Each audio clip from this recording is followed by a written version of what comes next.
How to use two Facebook in iPhone.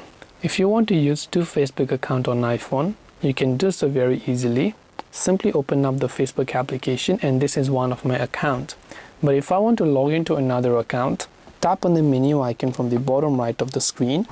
Then from there, you want to simply scroll down to the bottom. Then you'll find an option where it says log out.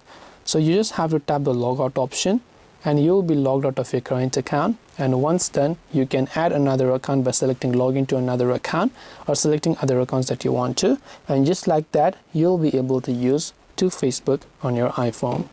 This way you'll be able to use two Facebook in iPhone. I hope that this video helped you. If you have got any more questions, feel free to also leave them down below. Thank you for watching till the very end of the tutorial, and see you soon in our next video.